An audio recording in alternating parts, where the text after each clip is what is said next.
Okay, तो basically अपना आज का जो लेक्चर है वो है ऑन ऑटोडेस्क माया। फिलहाल अपन माया 2017 है अपने पास, वो चालू करेंगे। फिर आगे जैसे जैसे रिक्वायरमेंट अपना बढ़ेगा और अपने को लगेगा कि आगे हाई एंड जाना है तो अपन उसमें जाएंगे। ठीक है, फिलहाल अपन शुरू कर रहे हैं नॉर्मल माया से। ओके, अभी माया 2025 है, लेकिन अभी भी माया 2025 भी बहुत सारे स्टूडियोज़ में अभी तक 16, 17, 18, 19, 20, मैक्सिमम 20 के ऊपर कोई भी नहीं है। सो ऑटोडेस्क माया मैंने चालू किया है, थोड़ा हैवी सॉफ्टवेयर है ये।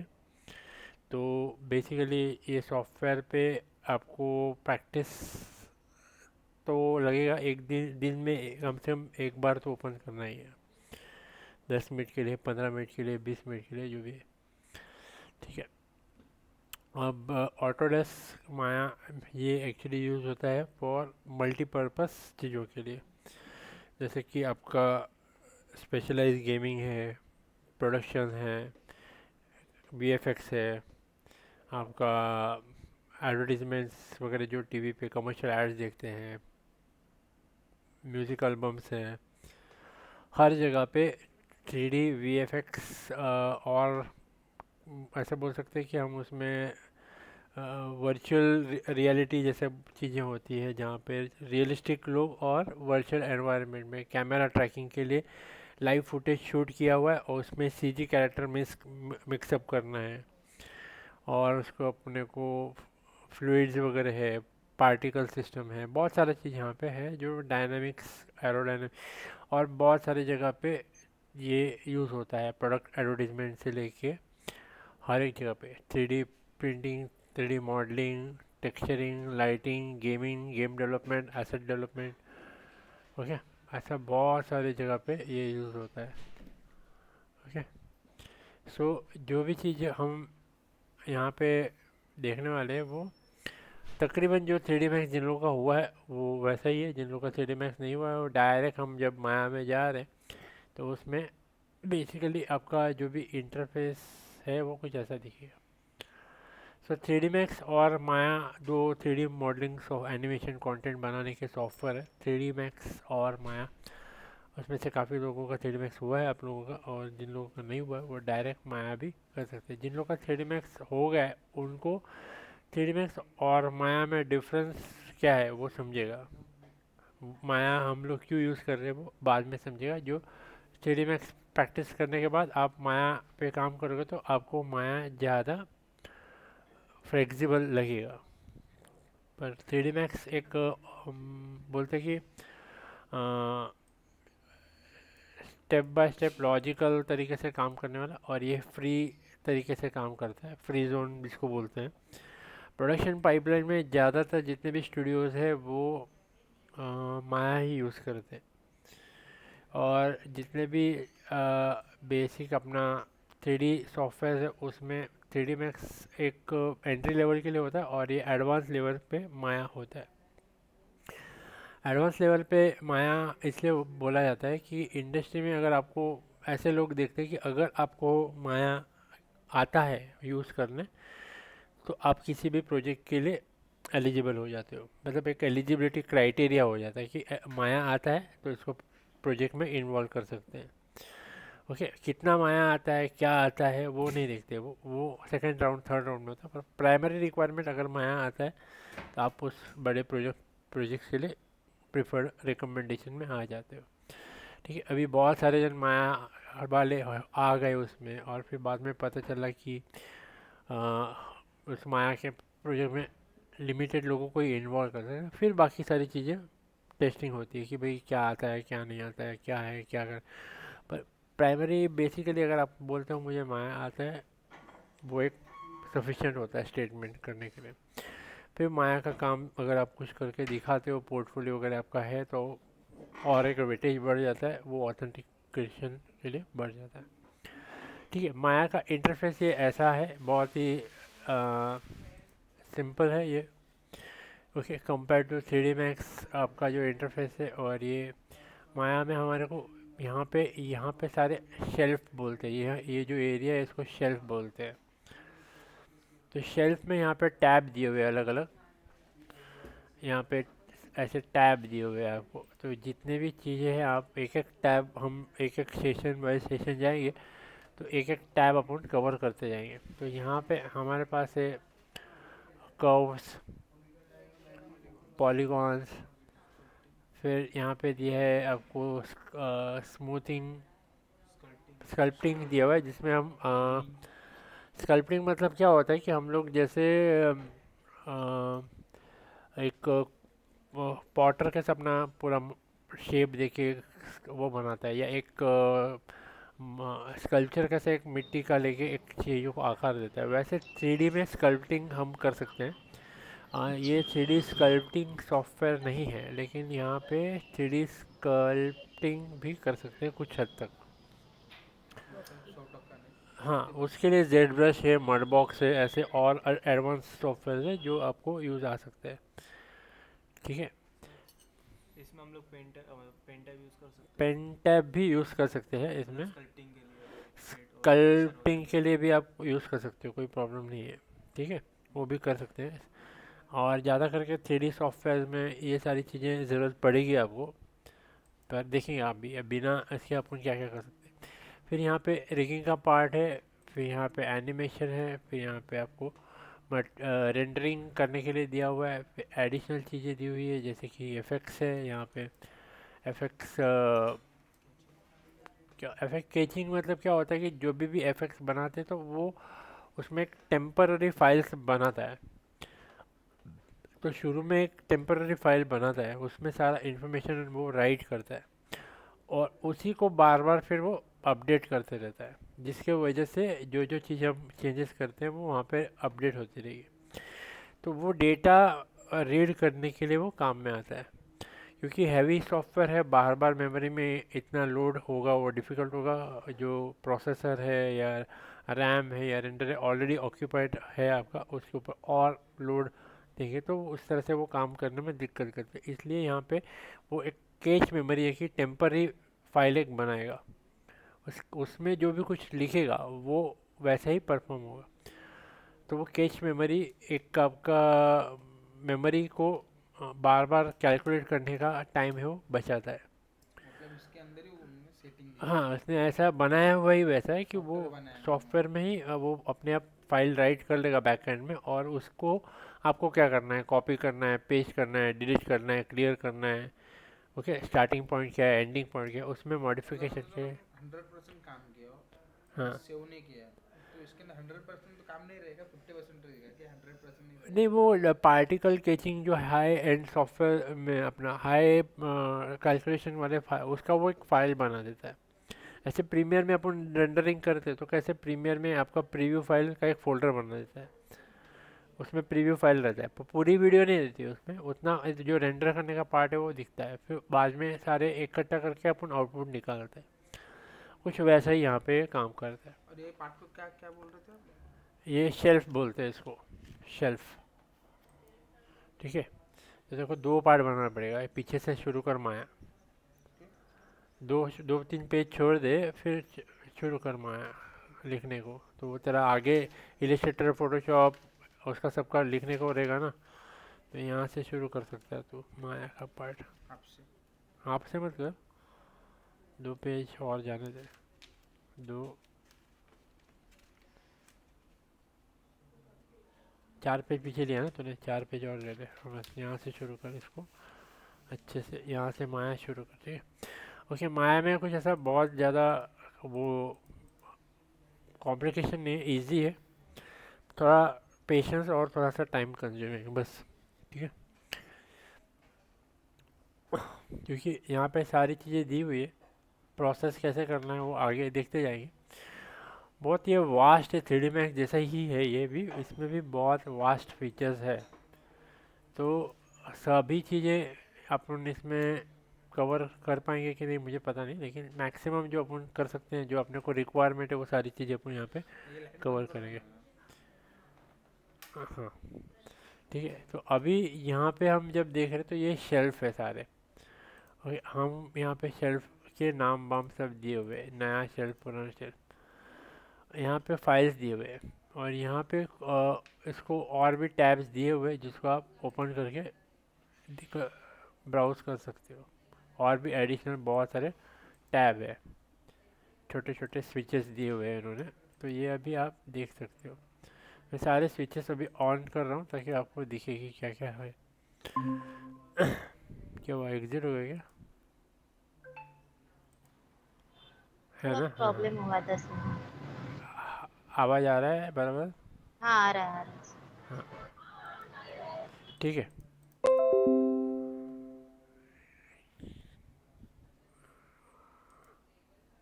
हाँ ठीक है। तो बेसिकली हम लोग यहाँ पे शेल्फ है ये सारे। तो अगर हम यहाँ पे क्लिक करेंगे तो आपको यहाँ पे अलग अलग शेल्फ दिखाई देगा, दिख रहा है? और यहाँ पे ही आपको स्टार्टिंग में ये दिया हुआ है। अब यहाँ पे हम क्लिक करेंगे तो यहाँ पे अपने को ऑप्शंस आएंगे। शेल्फ शेल्फ एडिटर करके है जिसमें आप एडिट कर सकते हो। न्यू शेल्फ में करता हूँ तो मैं अपना एक नया शेल्फ यहाँ पे बना सकता हूँ, उसको मुझे नाम देना है। फिलहाल मैं अब मेरा शेल्फ है उसमें मेरे टूल्स रहेंगे तो मैं HD करके डालता हूँ। ठीक है, ठीक है, ओके करता हूँ। अब मेरा यहाँ पे एक शेल्फ बन गया, देखो। पर इस शेल्फ में कोई भी कमांड मैंने नहीं डाला हुआ है। अब ये जो HD है इसको मैं शेल्फ को डिलीट करना है, मैं यहाँ पे जाके शेल्फ को डिलीट कर सकता हूँ। ठीक, और कुछ शेल्फ के फाइल्स रहेगी, अगर वो लोड करना है तो वो लोड कर सकते हैं। यहाँ पे और भी चीज़ें दी हुई है, पर्सनल अपना क्या है, नोट न्यू शेल्फ वगैरह सब दिया। अभी हमको ये शेल्फ एम्प्टी है, मुझे इस शेल्फ में कुछ भी डालना है। तो यहाँ पे हमारे पास एक क्रिएट मेनू है। क्रिएट मेनू को यहाँ से मैं टिक करूँगा तो इसको ब्रेक या टेयर ऑफ अपन बोल सकते हैं, तो ये टेयर ऑफ हो जाएगा अपने आप ही। तो बार बार क्रिएट में जाने का ऑप्शन निकल कर यहाँ पे आ जाएगा सारा फाइल। इसके बाद यहाँ पे अपने पास दिया नब्स, तो नब्स के ऑब्जेक्ट दिए हुए यहाँ पे, इसको मैं टेयर ऑफ कर सकता हूँ। मैं भी इसको नहीं करने वाला हूँ टेयर ऑफ, लेकिन मैं बता रहा हूँ। वैसे ही यहाँ पे हमारे पास पॉलीगॉन है, पॉलीगॉन को भी हम टेयर ऑफ कर सकते हैं, लाइट्स को भी हम टेयर ऑफ कर सकते हैं। तो मैं फ़िलहाल यहाँ पे लाइट्स लेके ले लेता हूँ। अब कंट्रोल और शिफ्ट दबा के मैं इसको क्लिक करता हूँ, मेरा यहाँ पे लाइट आ गया, मेरा शेल्फ में लाइट आ गया, समझे? और शिफ्ट और मैं इसको सिलेक्ट करता हूँ और यहाँ से ड्रैग करके नहीं कर सकते सर?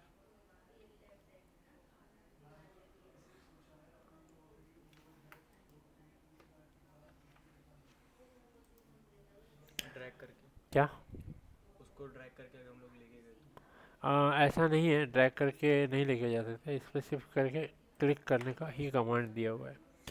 ठीक है, वो अपन जो जो चीज़ें चाहिए हो, जो जो जहाँ पे जब जब चाहिए तो अपन कर सकते हैं। यहाँ पे हमारे पास लोकेटर है, मैं लोकेटर को डाल दूँगा। तो जो भी चीज़ को मैं ऐड करना है, तो कैमरा है, मैं कैमरा में जाऊँगा तो कैमरा में भी अलग अलग टाइप दिए हुए हैं, तो मैं कैमरे के हिसाब से डाल सकता हूँ। ओके, यहाँ पे वॉल्यूम ऑब्जेक्ट दिए हुए और यहाँ पे क्यूब है, अलग अलग सॉकर बॉल दिया हुआ है। तो ऐसे जो भी कमांड है वो उसमें डाल सकता हूँ।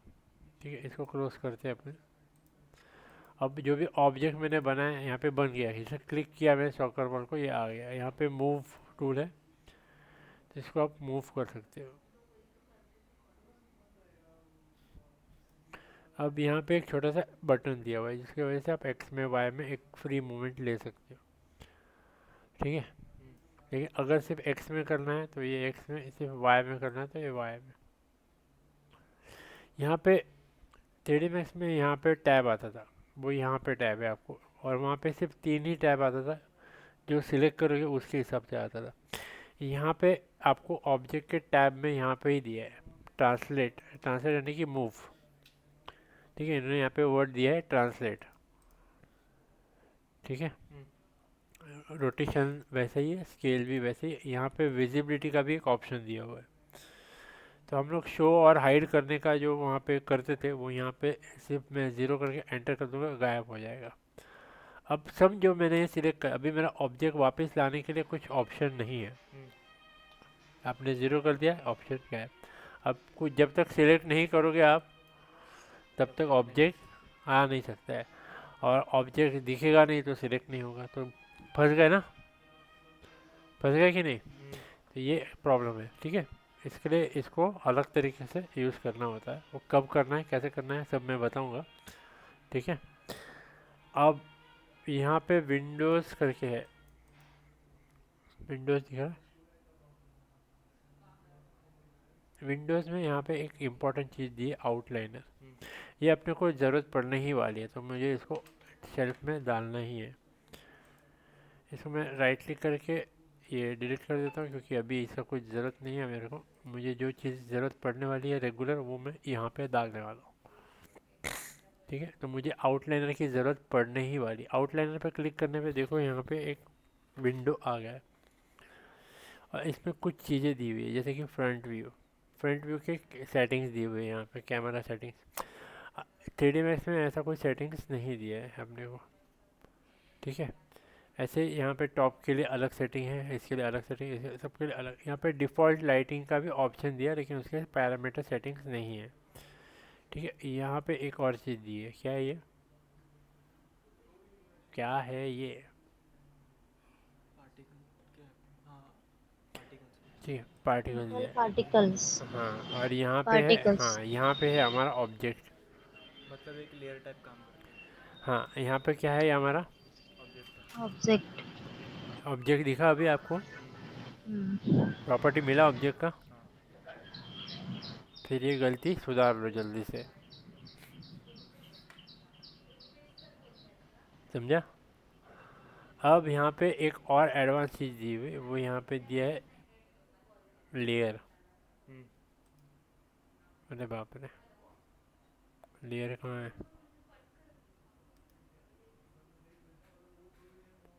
यहाँ पे से कर रहा हूँ, यहाँ पे होना चाहिए न्यू लेयर, क्यों नहीं हुआ पता नहीं, ठीक है। ये लेयर है हमारा, पर लेयर ये एम्प्टी लेयर है, इसमें कुछ है ही नहीं, क्योंकि हमने कुछ डाला ही नहीं है, इसलिए इसको मैं बंद करता हूँ, कुछ बंद नहीं होने वाला है, सी,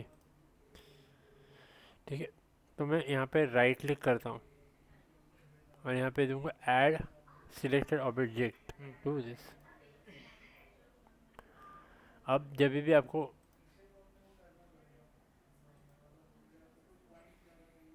समझा, सिलेक्ट कैसे किया उसको? ये सिलेक्टेड ही था, इसको राइट क्लिक करके लेयर पे ही राइट क्लिक करना है, और उसमें ऐड सिलेक्शन ऑब्जेक्ट डाल देना है, ठीक है। अभी ये कुछ गड़बड़ हो गया यहाँ पे, इसको कुछ तो बीमारी लग गई है, हैंग हो रहा हो। ठीक है। यहाँ पे इसको क्लिक किया, राइट क्लिक किया, और इसको ऐड सिलेक्शन कर दिया।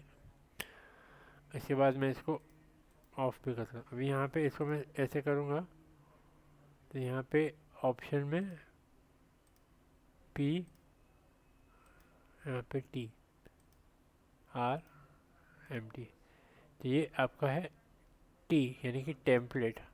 ये लॉक फ्रीज जैसा काम करेगा, फ्रीज जैसा ये काम करेगा। अभी ऑल्ट और मिडिल माउस बटन, और इसको हम पैन कर सकते हैं। ऑल्ट और नॉर्मल बटन आप इसको रोटेट कर सकते हो, ओके। ऑल्ट और मिडिल माउस बटन और ये बटन को अप एंड डाउन करना है, राइट बटन को, तो दोनों को साथ में करना है। तो ये कुछ कंट्रोल्स भी थोड़े अलग है इसके, और आप इसको देख सकते हो, ठीक है, समझ में आया। अब मैं इसको टेम्पलेट हटा देता हूँ, मैं इसको सिलेक्ट भी कर सकता हूँ। जैसे सिलेक्ट करूँगा, बहुत हैवी ये मांगता है इसके लिए मशीन। हैवी मशीन है, और रैम भी ज़्यादा लगता है, वो प्रोसेसिंग से भी ज़्यादा रैम ज़्यादा खाएगा वो। इसके लिए हम लोअर वर्जन वाला ही यूज़ कर रहे हैं, फिर भी वो हैवी हो रहा है, क्योंकि वो अभी हमने कुछ शुरू ही नहीं किया, बेसिक खाली समझने के लिए। एप्पल ने इसमें काम किया है, हम लोगों ने, होता है काम, कोई बड़ी प्रॉब्लम नहीं आती है, लेकिन एक है कि ये जैसा हम सोचते हैं वैसा नहीं है वो। स्पीड नहीं चलता है। अभी भी ये लॉक ही है भाई, ये लॉक नहीं है अभी, हाँ, ठीक है। तो ये सिलेक्ट करने पे ऐसा आ जाएगा। इसकी सारी प्रॉपर्टीज़ यहाँ पे दी हुई है, यहाँ पे इसका नाम दिया हुआ है, यहाँ पे इसके सारे प्रॉपर्टीज़ दी हुई है। ठीक है, इसको भी फिलहाल करते हैं डिलीट।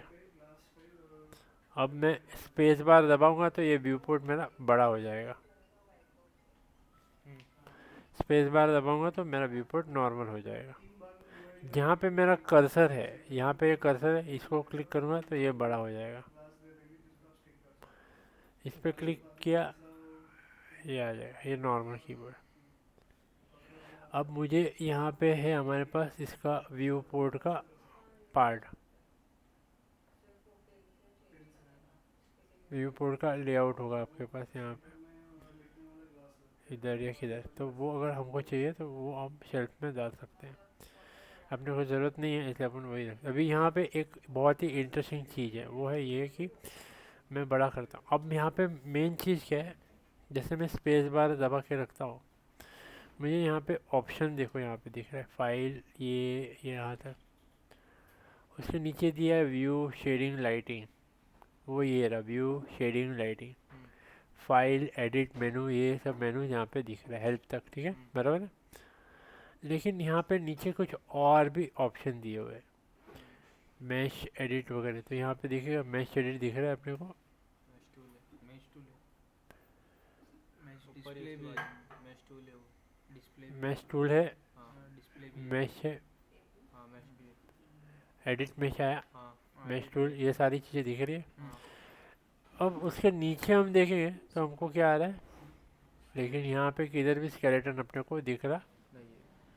है। नीचे जाएंगे अपने को तो ये मेनू जो है वो कहीं से निकालना पड़ेगा, कैसे निकालना है वो दिखा दे। अब मैं F2 प्रेस करता हूँ, F2 प्रेस करने पे मेरा मॉडल F3 आया, यहाँ पे आया स्केलेटन, F3 ना, हाँ, F2 modelling, F3 rigging, F4 आपका एनिमेशन, और F6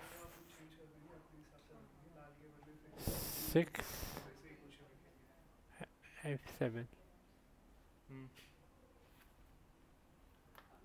F6 तक आपका ये चलेगा, F7 पे कुछ नहीं है। ठीक है, तो F2 F3 F4 F5 और F6, अच्छा वहाँ से चेंज कर सकते ना अपन लोग। हाँ यहाँ से भी आप, यहाँ से भी आप कर सकते हो डायरेक्टली, पर शॉर्टकट में बता रहा हूँ। डायरेक्ट तो ये यहाँ पे शॉर्टकट वही है,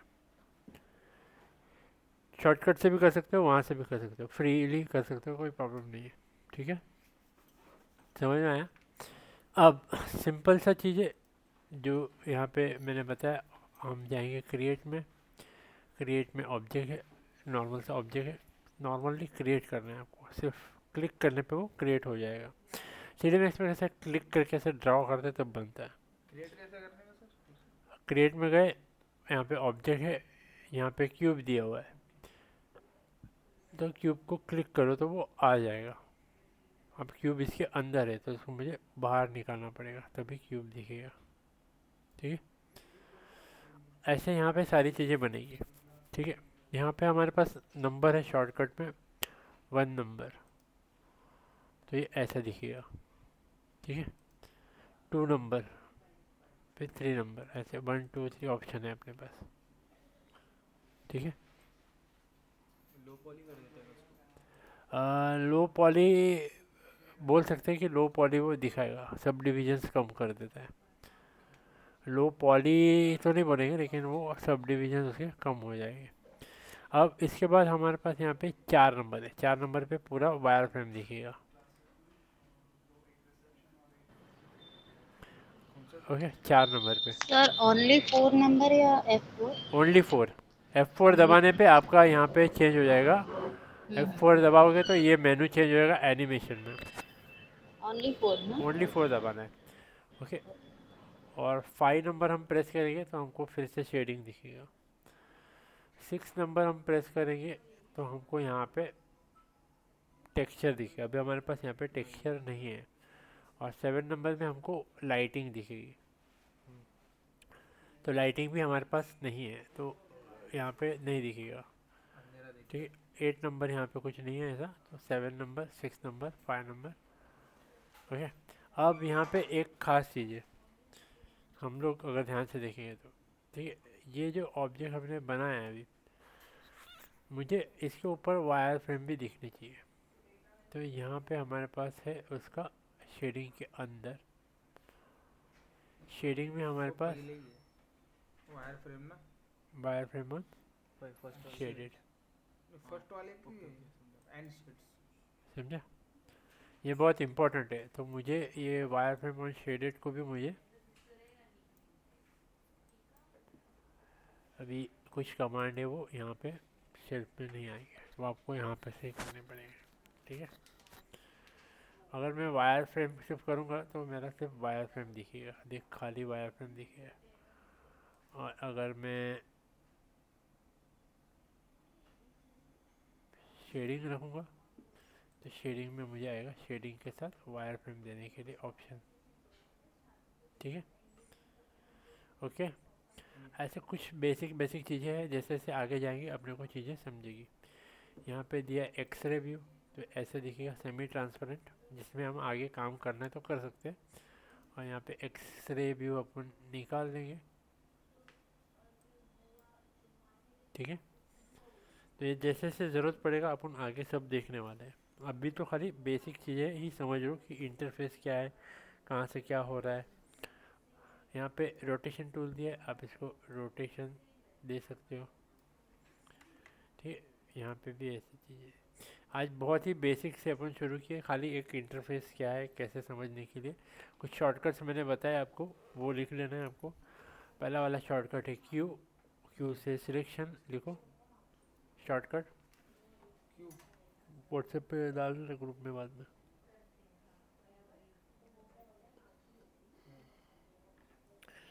ठीक है? क्यू से सिलेक्शन, ठीक है? डब्ल्यू से मूव, ई से रोटेशन, ई से रोटेशन देखो, ठीक है?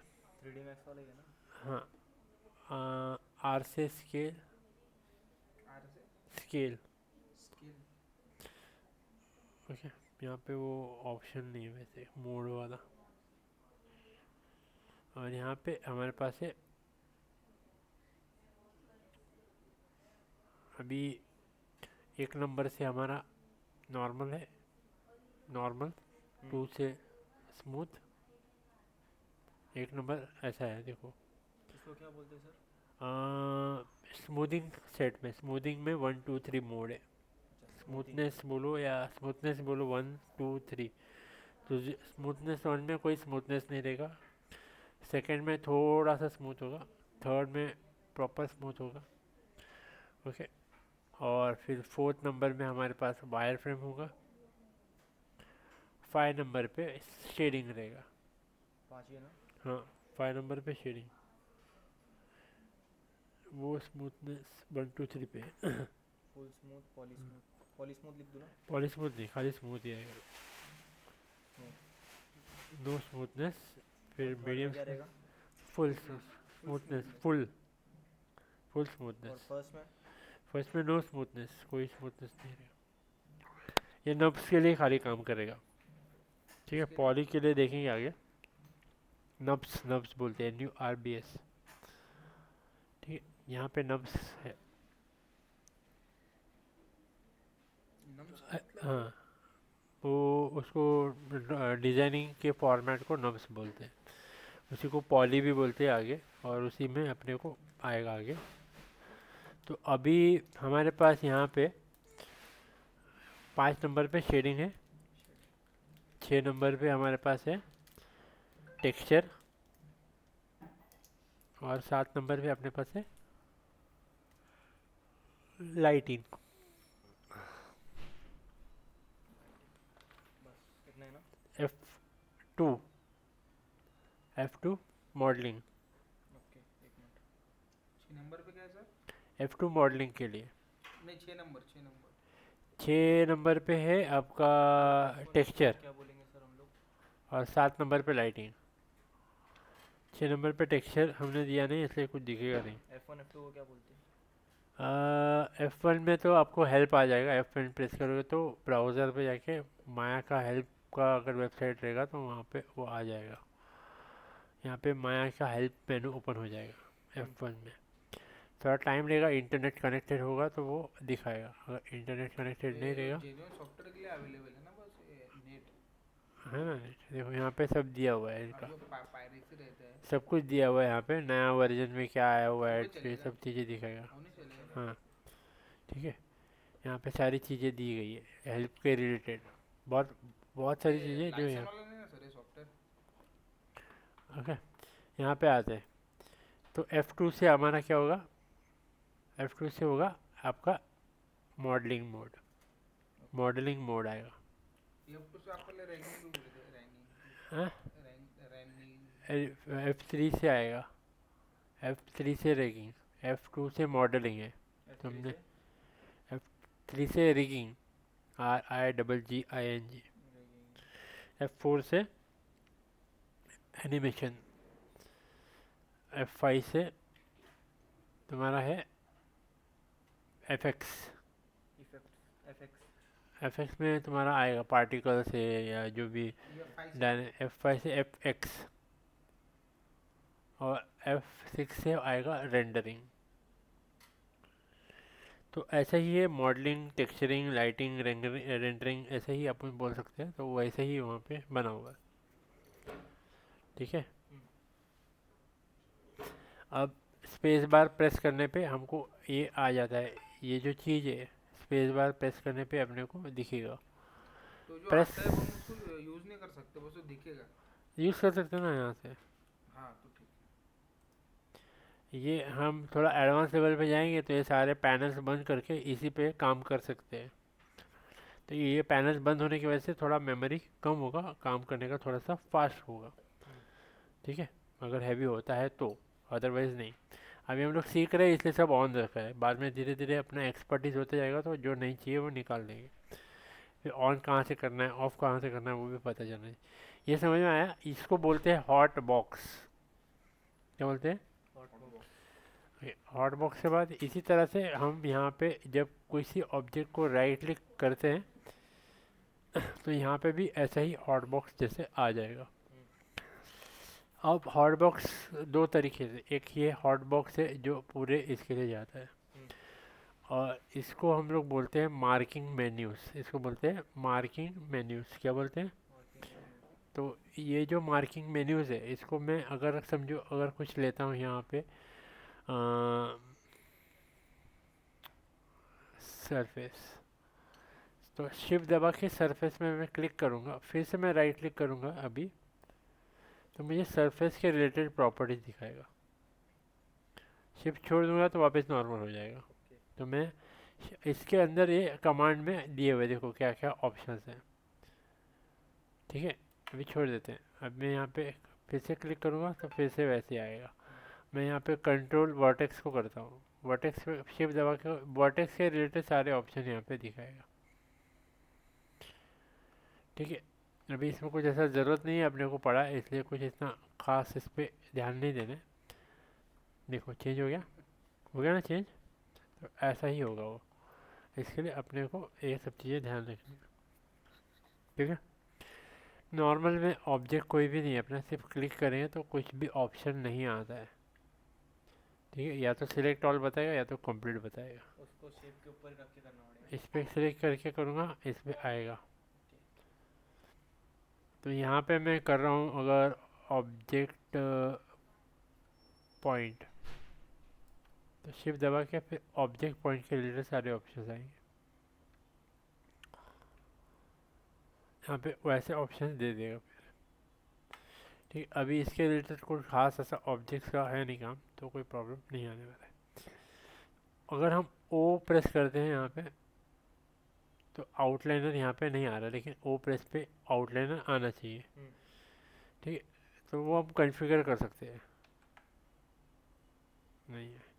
ठीक है, तो उसको अपने को कॉन्फ़िगर करना है तो कर सकते हैं वो मेनूज़ में, शॉर्टकट में जाके, प्रेफरेंस में जाके। ऐसे ही बहुत सारी चीज़ें जिसको आपको ज़रूरत पड़ने वाला है वो शेल्फ में डाल दो, या जो चीज़ें वो हम आगे करते हैं। यहाँ पे जो भी ऑब्जेक्ट हम बना रहे हैं वो डायरेक्टली बन रहा था, अभी यहाँ पे एक ऑप्शन है इंटरैक्टिव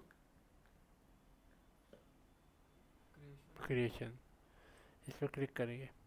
अब यहाँ पे जब भी मैं कोई चीज़ बनाऊँगा यहाँ से, इस मेनू में से, वो मुझे बोलेगा बनाने के लिए पहले ड्रैग ऑन द ग्रिड। ठीक। इजी, मज़ेदार, ठीक है, सिंपल। अगर मैं यहाँ पे जाता हूँ और इसको मैं इंटरेक्टिव ऑफ करूँगा, और जैसे ही मैं यहाँ पे क्रिएट में जाके फिर से मैं कोड करूँगा, तो अब ये टक करके ऐसे आ जाएगा। सेंटर में आ जाएगा। हाँ, ये कहीं पे भी मैं बना नहीं पाऊँगा, ऑटोमेटिकली वो खुद ही सेंटर पे अपने आप आ जाएगा। कोई भी मेथड यूज़ कर सकते हो जो आपको कंफर्टेबल है। ओके, शुरू में हम लोगों को यही आदत बैठी थी, इसलिए हम इसी पे काम करते हैं। 3D मैक्स जिन्होंने यूज़ किया उनको इसकी आदत है, तो जैसे भी आपको कंफर्टेबल पड़े यूज़ करो। अभी हम लोग यहाँ पे ऑप्शंस है हमारे पास, बॉक्स, बॉक्स में देखेंगे तो ऑप्शन ओपन हो जाएगा।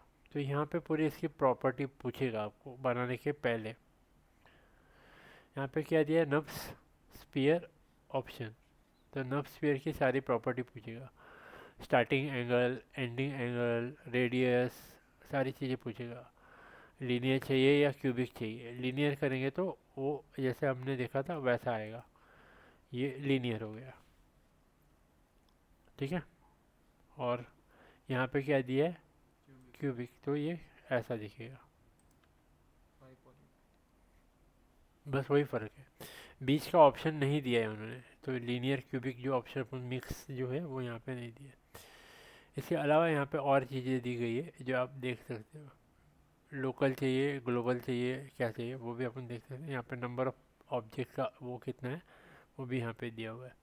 अप्लाई करता हूँ, इसका रेडियस में बढ़ाता हूँ, 1.5 करता हूँ, एंटर, और क्रिएट करेंगे। हो गया, हो गया क्रिएट, ठीक है। अब यहाँ पे एक प्रॉब्लम है कि यहाँ पे सब एक ही कलर के आएंगे, जो भी ग्रे कलर का ही आएंगे, तो उसको आगे कैसे यूज़ करना है वो अपन आगे आने वाले लेक्चर्स में देखेंगे, ठीक है। अभी ये जो मेनू आप देख रहे हो, ये जो बॉक्सेस है वो उसके प्रॉपर्टी ही है। और मैं यहाँ पे जाके सर्कल करूँगा, सर्कल बॉक्स, तो सर्कल की प्रॉपर्टी सब बताएगा। तो ये सारी प्रॉपर्टीज़ आपको एक एक लेक्चर में अपन देखते जाएंगे, क्या है काम का क्या नहीं है डिटेल में। किसी भी चीज़ पे आपको अगर समझ में नहीं आ रहा है, यहाँ पे ऑटोमेटिक हेल्प दिया हुआ है एक, वो आपको उसी पॉइंट के सब्जेक्ट के ऊपर लेके जाएगा। मुझे माया के अंदर ये एक चीज़ बहुत पसंद आई कि आपको किसी भी चीज़ के बारे में जानकारी चाहिए, उसका ही हेल्प मेनू पे उसी के ऑप्शन में दिया हुआ है, वो पेज पे बराबर तुमको लेके जाएगा। तो उसके लिए नेट मांगते हैं। नेट रहेगा तो अच्छा है, बट हमारे इसमें तो सर वो जेन्युइन नहीं रहेगा तो। जेन्युइन नहीं रहेगा तो भी नेट तो सॉफ्टवेयर में कनेक्ट करेगा तो वो पेज तो दिखा सकता। प्रॉब्लम है ना उसमें। अभी तो ऐसा तो कोई प्रॉब्लम नहीं आया है, तो देखते हैं अभी आगे। माया तो सीखे बिना कैसे अपन आगे बढ़ेंगे ना। तो दो ऑप्शन है, एक तो आप 30 डेज़, अगर आपको ऐसा लग रहा है तो 30 डेज़ का डाउनलोड करो, यूएस सर्वर पे डिटेल्स मांगते हैं स्टूडेंट्स के लिए, वो फ्री है, 3 साल के लिए फ्री है स्टूडेंट्स के लिए। अपना तो यूएस नहीं है, तो यूएस के स्टूडेंट्स के लिए फ्री है, तो पूरे वर्ल्ड के स्टूडेंट्स के लिए फ्री है। यूएस का फिर उसमें और इसमें क्या मतलब है वो डिफरेंस? वहाँ की कंपनी के रूल्स रेगुलेशन के हिसाब से वहाँ पे कोई सीख रहा है तो स्टूडेंट्स को उन्होंने फ्री किया है। इंडिया तो पूरा इसी पे चल रहा है। बाकी तो सेम है सब कुछ। अपना इधर तो सब हाँ, जुगाड़ पे अपना तो चलता है। सब जुगाड़ पे चलता है, तो यहाँ पे ऐसा तो नहीं बोल सकते कि जुगाड़ है, लेकिन यहाँ पे अलाउड है, अभी मतलब जेन्युइन सॉफ्टवेयर है मतलब सिस्टम इसमें। इसमें Crack है। चल रहा है। फिलहाल तो पीसी पे चलना चाहिए, मेन तो वही चीज़ है, आपके लैपटॉप पीसी पे चले, तो काम हो जाए तो अभी प्रॉब्लम नहीं है। क्योंकि मैं अभी क्यों इतना पूछ रहा हूँ पीस, सर पता है क्या आपको।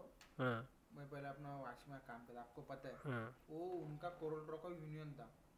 तब हाँ, कोरल ड्रॉ का ही एक क्योंकि प्रॉब्लम है। कोरल ड्रॉ ऐसा है कि अगर समझो नकली या तुमने यूज कर रहे हो हाँ डुप्लीकेट क्रैक करके कुछ भी, हाँ, अगर थोड़ा भी नेट चालू है तो वो लोग नहीं करते वो अलाउ। हेड क्वार्टर में क्रैक कर लेते और आके उसको पेनल्टी भी मारते और सब साथ में उठा के भी लेके जाते। वो हाँ, कोरल ड्रॉ में है वो इश्यू।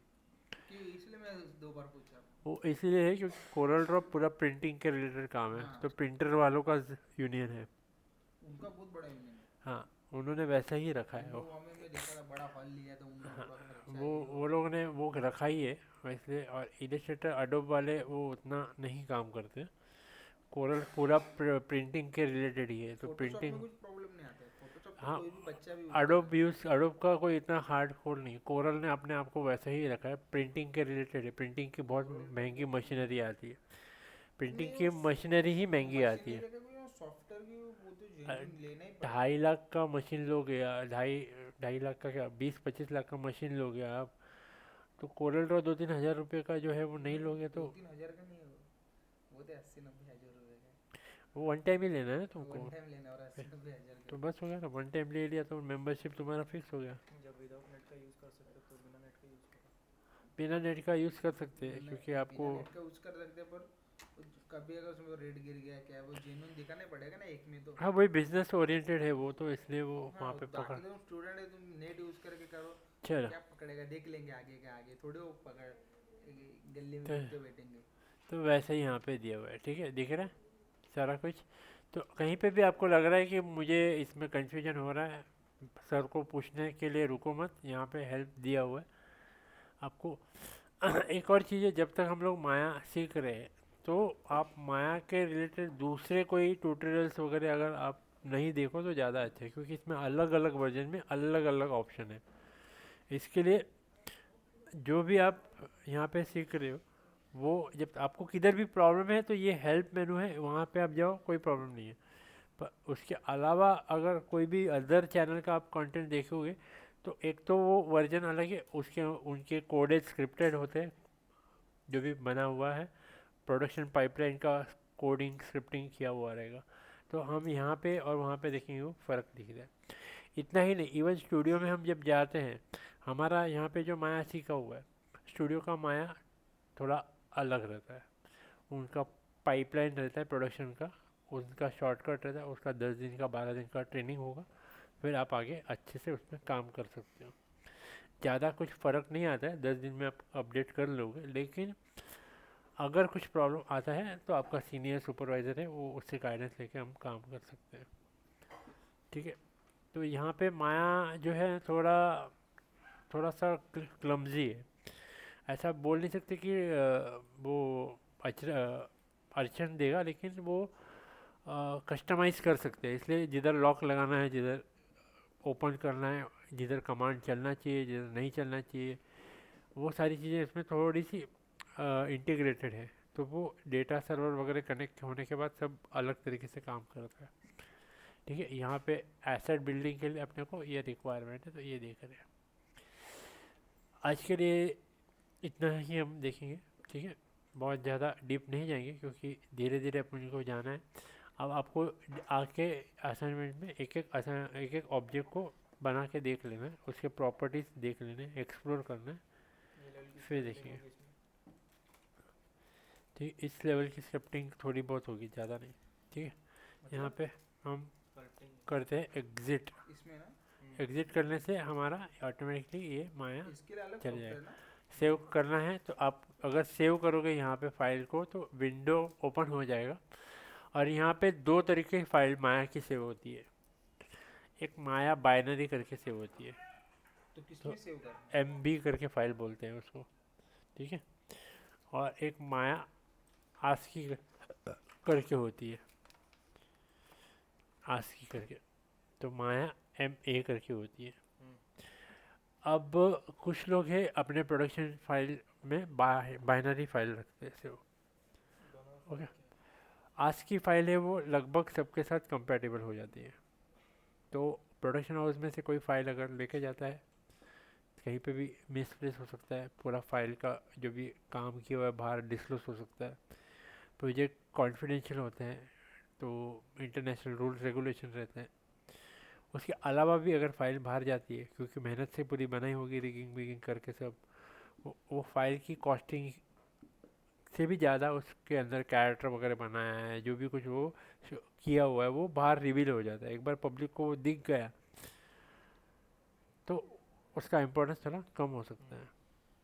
ठीक है, तो वो दिखना नहीं चाहिए, कैरेक्टर कैसे बना है पता नहीं चलना चाहिए, क्या किया है क्या नहीं किया है, इसके लिए वो इंटीग्रेशन रहता है। अब यहाँ पे आस्की फाइल है और है दूसरा बाइनरी फाइल।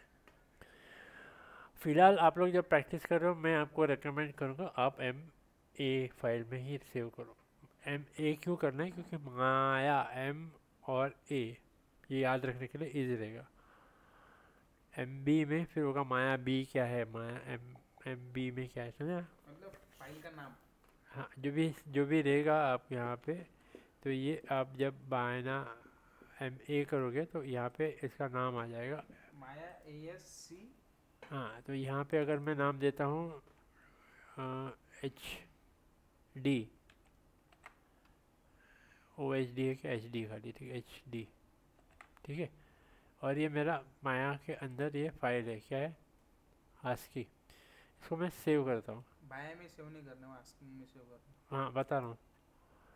तो इसको जब हम यहाँ पे देखेंगे,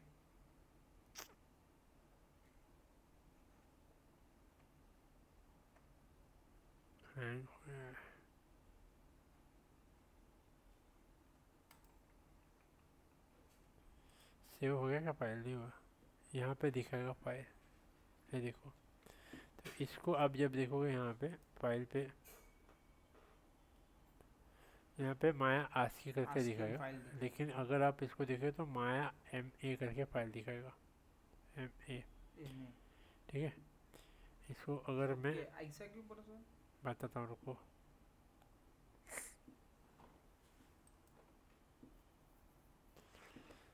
तो ये आस्की फॉर्मेट की फ़ाइल होती है जनरली। अगर आपको कोई फ़ाइल अगर पेन ड्राइव में सेव करोगे या दिखोगे तो ये एम ए फाइल होगी। माया आस्की को एम ए करके दिया हुआ है, देखो ये दिख रहा है, ये दिखा क्या, एम ए। तो H D dot M A करके फाइल का नाम है, ठीक है। Okay,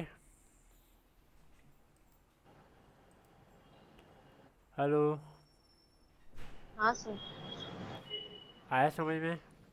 yes sir. तो अभी के लिए स्टॉप करते हैं, ठीक है। आज थोड़ा सा बड़ा रहा लेक्चर, नेक्स्ट लेक्चर अपना कम रहेगा।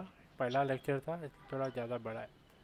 अपन स्लो पेस पे ओके जाने सर। वाले हैं, बहुत घाई नहीं करने वाले, बस अपने को धीरे धीरे जाना है। Okay bye.